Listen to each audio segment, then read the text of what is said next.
পাখিগুলা আমার আল্লাহর হুকুম পাইয়া আমার আল্লাহ আমি প্রেরণ করলাম তয়রন পাখি আবাবিল পাখিগুলোকে যখন প্রেরণ করলাম, আবাবিল পাখিগুলোকে যুদ্ধ করার জন্য সিস্টেম শিখাই দিলেন, অস্ত্র কিভাবে সেটা বলে দিলেন।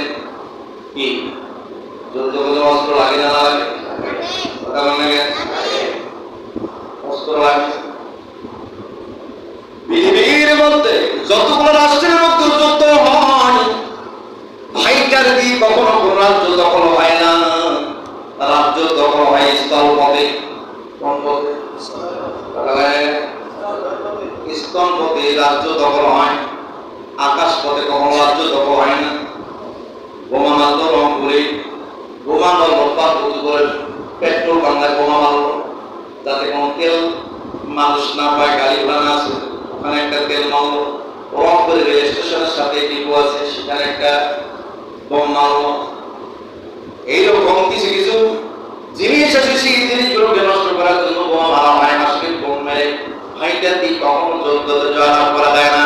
জয়লাভ করতে হলে আপনাকে স্থলপথে যুদ্ধ করতে হবে। সেটা হলো এই বড় বন্দুক, কি চাইনিজ অস্ত্র, এটা দিয়ে দখল করতে হবে।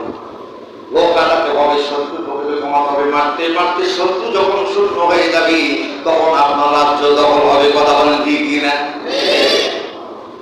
আমার আল্লাহ রাব্বুল আলামিন পাখিকে যুদ্ধ শিখিয়ে দিলেন। কে যুদ্ধ শিখালেন?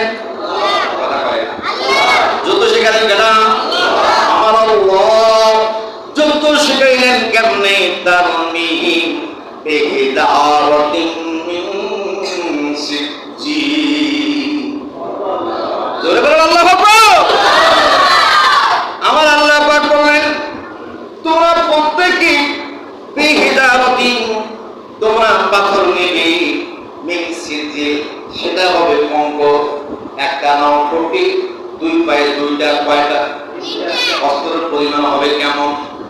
অস্ত্রের পরিমাণটা হবে কেমন? পাথরগুলো কেমন হবে? মুসুরের ডাল দেখছেন? মুসুরের ডাল দেখছেন? একটা দেশি আছে আর একটা হলদি দেশি আছে। কি দেশিটা একটু মোটা, দেশিটা হলো সেকন, দেশিটা কি? দেশিটা আমার আল্লাহ পাক বলেন বিহিদারাতিন মিন সিজ্জিল, তার মানে পাহাড় পর্বতের ছোট্ট ছোট্ট দানা ছিল, পাথরের টুকরো। ওই টুকরোগুলো নিলেন। এক একটা আবাবিল পাখির তিনটা করে কটা আওয়াজ দেন? আরো জোরে জোরে হয় না? জোরে বলি, আরো জোরে। দামি বলে, দাদিও বলে, বাবু বলে, মাও বলে। মুক্ত হয়েছে? তিনটা নিলেন। একটা হলো ঠোঁটে, দুইটা দুই পায়ের মধ্যে নিলেন। আর আব্রাহা যে বলল, তোমরা যারা যা আছে, বললাম বাহিনী একটা আছে। কি বাহিনী? বললাম বাহিনী। আর একটা বাহিনী হলো আগুন বাহিনী, আর একটা বাহিনী হলো তরবারি বাহিনী।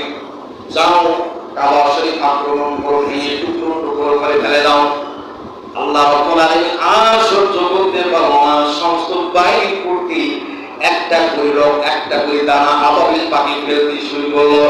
যখনই যার গায়ের মধ্যে পড়েছে, পড়ার সঙ্গে সঙ্গে গায়ের বস্তুগুলো খুলে খুলে জমি পড়তে শুরু হয়ে গেল। যখন আব্রাহার শরীরে পড়লো, আব্রাহার শরীর থেকে যখন বস্তু খুলে যাওয়া শুরু করলো, আব্রাহা বলল, কে কোথায় আছি, তাড়াতাড়ি করো, আর এখানে থাকা যাবে না।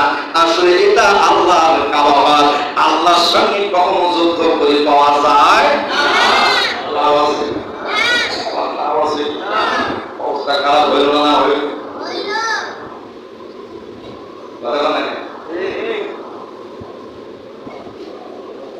মায়ের নাম কি?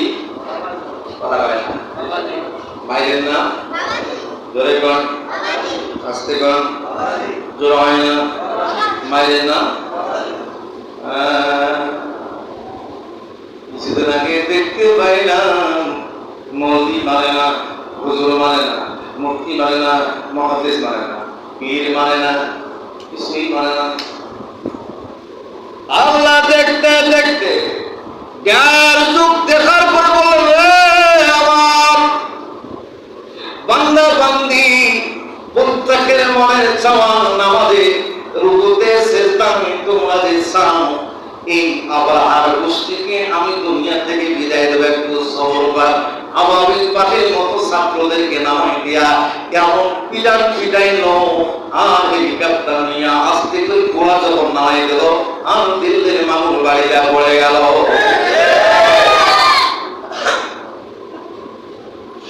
যারা আল্লাহর সঙ্গে যুদ্ধ করে এদের অবস্থা কিরকম হয় কথা বল না।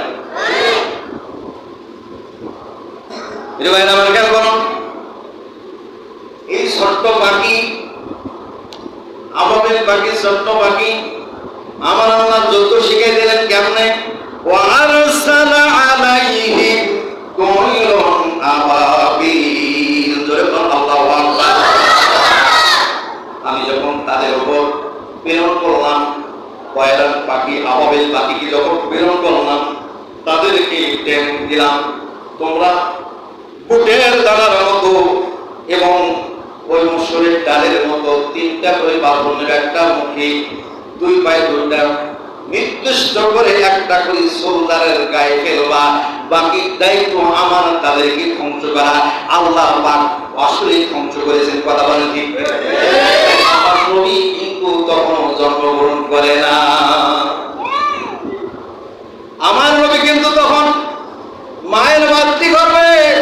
আমার নবী যখন মায়ের মাতৃ করবে ছিল আমার নবী আসার আগে দুনিয়ার মধ্যে যে সমস্ত নাফরমান বেঈমান নমরুদের মতো ফিরআউনের মতো এরকম বড় বড় বাদশা, এরকম আবরাহার মতো বড় বড় বাদশা যারা হলো সবচেয়ে বেশি নাস্তিক এবং কাফের থেকে কাফের, কাফেরের বাপ কাফের, কাফেরের বাপ কাফের, এত বড় হারামজাদা দুনিয়ার মধ্যে রাখা আর ঠিক হবে না।